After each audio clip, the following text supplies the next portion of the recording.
At yun na nga no, mga kabayan, pag-usapan nga po natin ito pong sinasabing nagkaroon nga po ng malawakang dayaan sa nangyari pong halalan nitong nagdaang araw. Mantakin mo kasi mga kabayan yung mga solid votes ng Visayas sa mga Duterte napunta sa ibang mga napunta sa ibang mga tumatakbong senador. Di umano ito po hindi umano. Kaya nga po, sabi, dapat po magkaroon po ng manual counting. Di po ba? Naayon din sa batas na kailangan po magkaroon ng manual counting. Pero di na bagay sarado ang isip ng COMELEC na magkaroon nga po ng manual counting. Bagaman, ito po ay hinihiling ng partido ng PDP. Kung kayo po ay tatanungin mga kabayan, ano pong sa tingin niyo ang mas mabuti o mas dapat gawin kailangan po ba magkaroon ng manual counting? Sa tingin niyo po ba nadaya po ang PDP laban? Kasi ako bilang pananaw ko mga kabayan mukhang yung ibang boto po nung PDP napunta po dun sa sa mga kulay pink. Di po ba mga kabayan, kahit sino po nagulat na itong mga pink na to makakapasok po. Isa nga po dyan, top 2 pa yata, top 3. Di po ba? So, yun po ipalagay ko lamang. At ang aking opinion. Hindi po yun fact Baka mamaya sabihin naman hindi, fake news ka, sabihin mo. Opinion lamang po yun.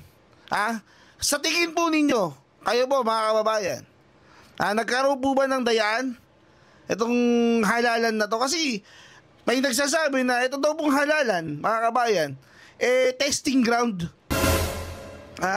Testing ground po ito para sa nalalapit na halalan na 2028. Kung, sabi nga daw po kung ito po ay mapagtatagumpayan nilang dayain, sabi po ng iba, baka sa 2028 mas matindi po ang gagawin dito mga kabayan. Okay po, sa tingin nyo, tama po ba yun? Okay, paki-comment nga po yan sa baba mga kabayan at panoorin nga po natin ito pong matinding revelasyon patungkol nga po dyan sa di umano'y dayaan sa nangyaring halalan. Panoorin po natin dito Sir Byron, pasok po. Nanawagan ako sa ating mga kakamping senador, supposedly Senator Bongo, Senator Bato, Senator Marcoleta, huwag niyo pong iwan ang Duterte 7. Duterte 7. Tama. Duterte 7. Huwag po niyong iiwan. Ito po ay panawagan sa inyo. Kung talagang tayo ay para sa bayan, kalkalin natin ito.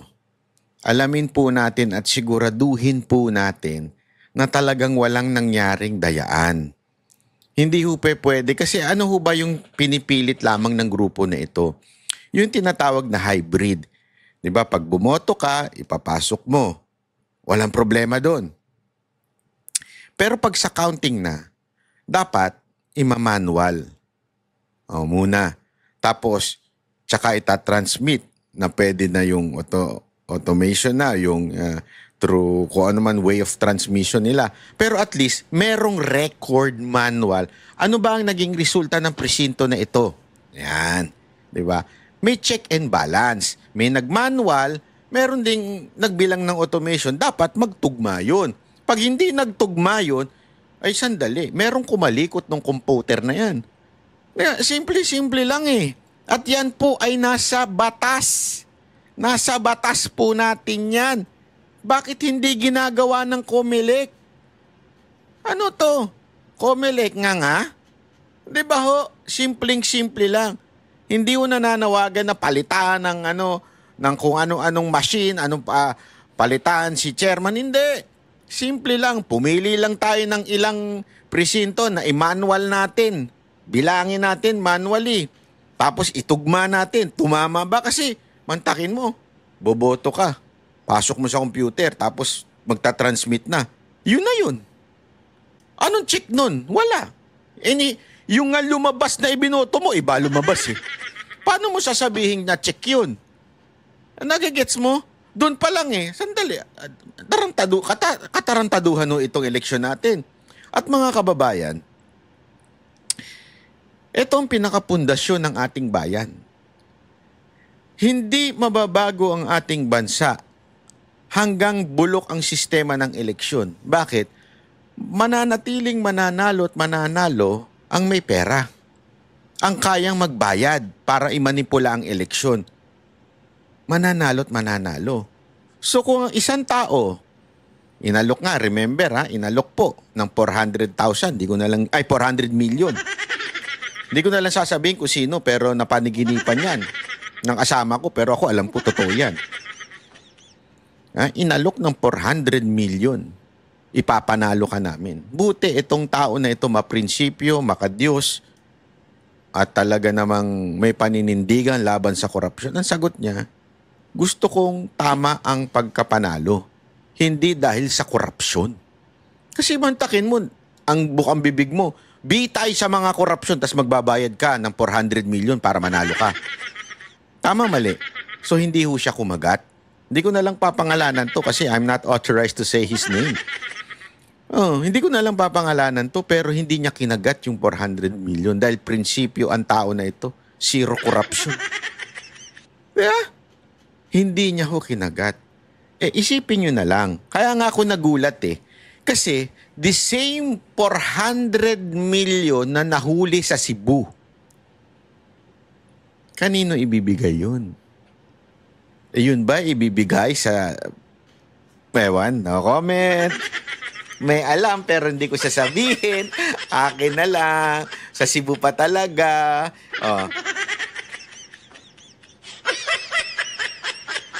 Di ba? Anong ibig sabihin nun? So, can you just imagine this? Politicians are winning because of money. Sa tingin niyo, saan nila babawiin yun? Wala. Hindi, mapagbigay lang sila. Mapagbigay lang. Babawi yan. Kaya nga ako, pangarap ko in the future, pangarap ko na magkaroon talaga tayo ng mga leaders na hindi naglabas ng pera, pero nanalo. Meron, ilan-ilan, especially sa mga local government. Meron yan. Mga talagang isinuka na, katulad ni Gwen, na wala namang pera yung kalaban, sakto lang, pero nanalo. Di ba? May mga ganyan, pero sa national, naku, matinding bilihan na gaganap dyan. Paano natin itatama yan? Eto, manual recount. I-manual natin. Halo, hybrid. May manual, may automation, di ba? Election system law, sapagkat ang sinasabi naman talaga ng ating saligang batas, secrecy in voting, pero full transparency pagdating sa counting. We want Section 31 of 9369 to be implemented. Manual count, hindi po recount. Para naman kay Atty. Raul Lambino, na personal na nakaranas ng aberya sa eleksyon, isang centralized defect umano ang nangyari sa eleksyon. Hindi lahat ng mga bumoto para sa kandidatong gusto nila sa halalan na ito, yung boto nila ay nabilang ng tama. Dahil depektibo yung mga makina at mga teknolohiya na ginamit po rito sa halalan na ito. Centralized defect ang nangyari dito. Nakasaad sa Section 31 ng Republic Act No. 9369 o Election Modernization Act ang mga probisyon hinggil sa manual na pagbibilang ng mga boto na kabilang sa paggamit ng automated election system. Ayon sa batas, ang pagbasa at pagtatala ng mga balota ay dapat isagawa sa paraang mano-mano upang matiyak ang transparency at kredibilidad ng proseso ng halalan. Para sa Diyos at Pilipinas kumahal, ito si Hannah Jane Sancho, SM9 News. Nakgaling Ayan, talaga. bago siguro tayo magtanong kay Atty. Torion, tanungin muna natin yung mga manonood. Ay pabor sa... Napunta ka lang ng Amerika, ganyan na suit mo, ha? Hifhuffer ka na ngayon, ha? Dati ng Amerikana ka, ha? Manual recount, ilagay nyo dyan, ha? Sa comment section, yes. Kung hindi naman kayo pabor, ilagay nyo rin. Kung kayo yung mga bashers, ilagay nyo rin dyan, no. Ngayon, tanungin natin si Atty. Torion kasi nabanggit kanina, ayusin natin yung sistema. So ano bang hahabulin natin dito sa manual recount? Yung susunod na election sa 2028 o maihahabol pa natin na posibleng mabago pa ang desisyon ngayong 2025 election? Well, ganito po, no? Una, nananawagan tayo, verbal call ito. Ang unang nananawagan nito si Pastor Apollo Sikibuloy po through a Facebook post na pinick up po ng Philippine Star and national mainstream media, no? Kaya nag-viral po ito and ang dahilan po nito ay may legal basis talaga. And nung na-discuss natin ito sa ating mga kasama sa Duterte, yung Duterte 7 po, lahat po ay nag-agree, kaya naggawa kami kanina ng press conference, no, na pag-agrihan ng grupo na dapat suportahan yung pananawagan ni Pastor Apollo Sikibuloy. Now, verbal call pa lang yan.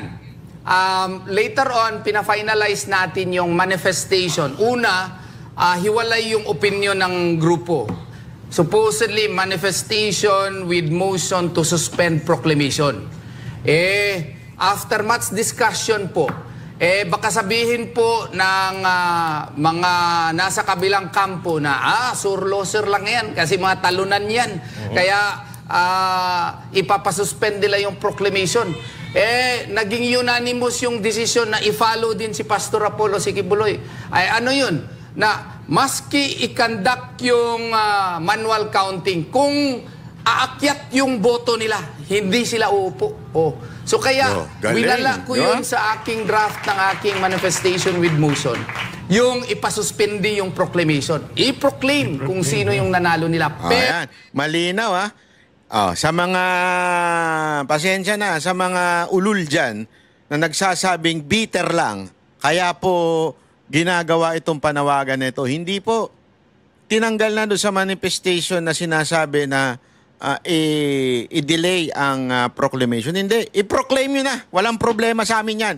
Basta i-manual count nyo. Yun ang sistema dito. Yun ang kanilang panawagan. Go. Proclaim nyo na yan. Hindi yan ang habol namin.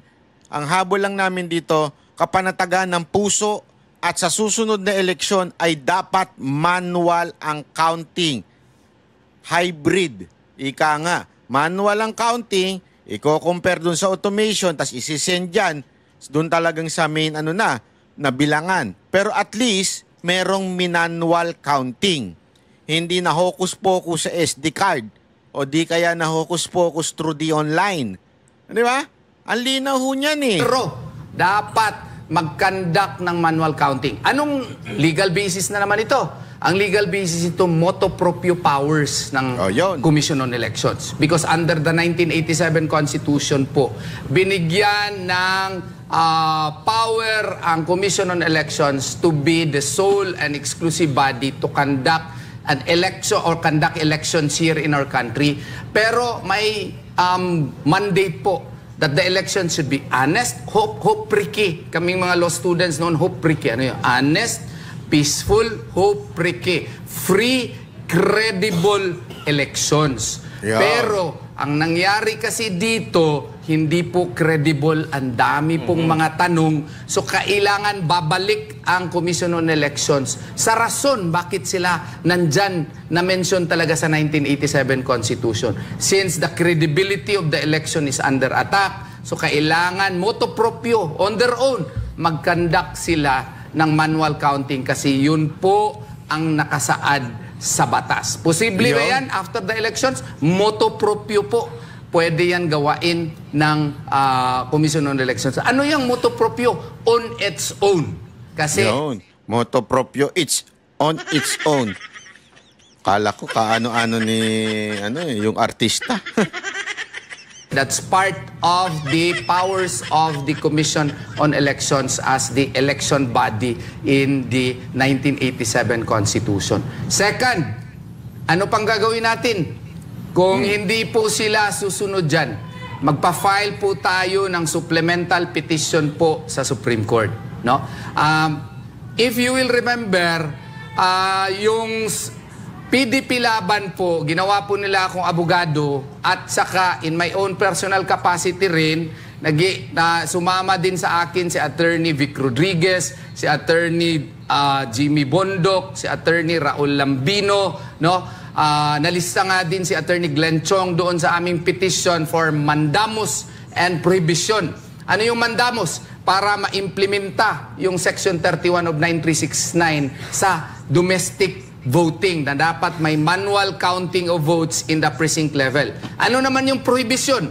Yung prohibition po ay pertaining to sections 22, 23, 24, 25, and 27 of Republic Act 10590. Kasi doon po sa Republic Act 10590, dapat sa online voting po ay personal voting or by registered mail at saka dapat yung canvassing doon po sa mga embassies.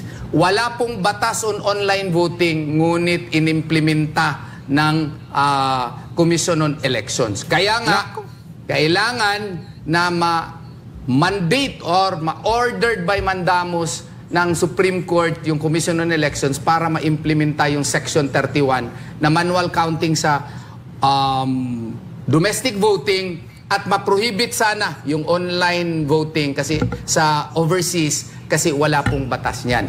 So, kung mag-grant yun ng Supreme Court, posible po na magkaroon ng manual counting po. Ngayon, so malinaw po yan mga kababayan. Ha? Una, magkusa na. Magkusa na ang COMELEC. Yan ang panawagan ng taong bayan. Pero ito nga yung ating sinasabi dito, mga friendship. Ha? Sana magkaisa tayo. Kasi ito yung sinasabi kong sa mga Iminatics eh. Bakit kanyo?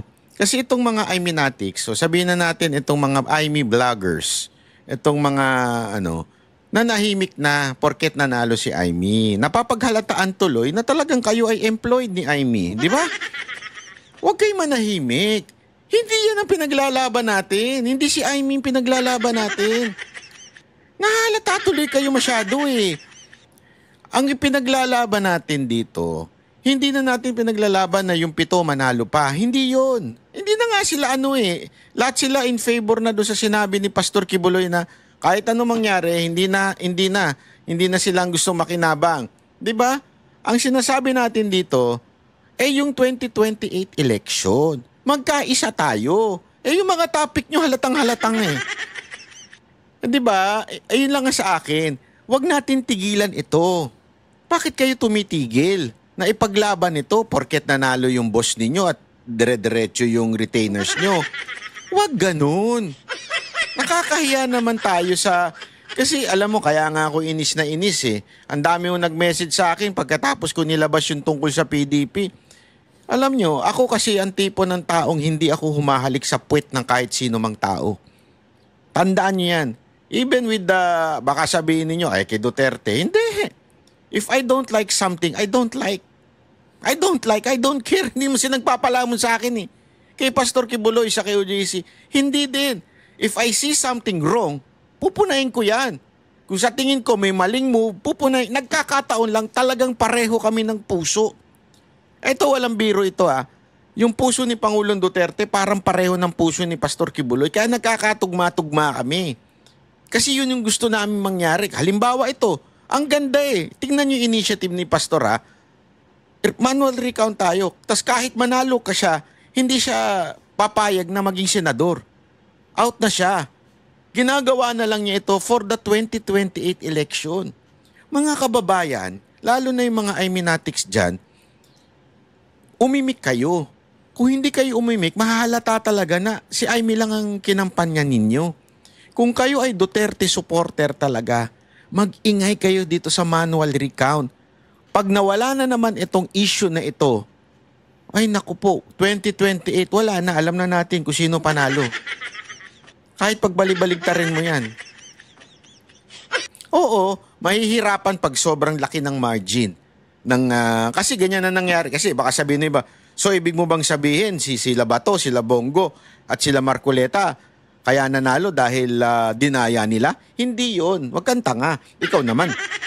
Ano ibig ko sabihin? Kasi andaan ninyo yung daya o yung sinasabi nating hocus-pocus dyan, minimal lang yan. Ibig sabihin, millions. Halimbawa, kay Pangulong Duterte, di ba, 6 million na nadagdag, nabawas, tapos nadagdag sa kalaban, 6 million. Ganon kayang dayain yun.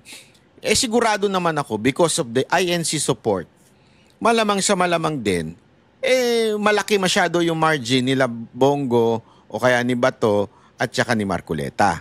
Or maybe, sinadya nilang manalo ito. O sinadya nilang, hindi sinadyang manalo. Sinadya nilang hindi galawin yung boto nila. Bakit? Kasi masyadong mahahalata. So to satisfy some people, sige na nga, papasukin na natin, wag na nating pakialaman itong tatlong to.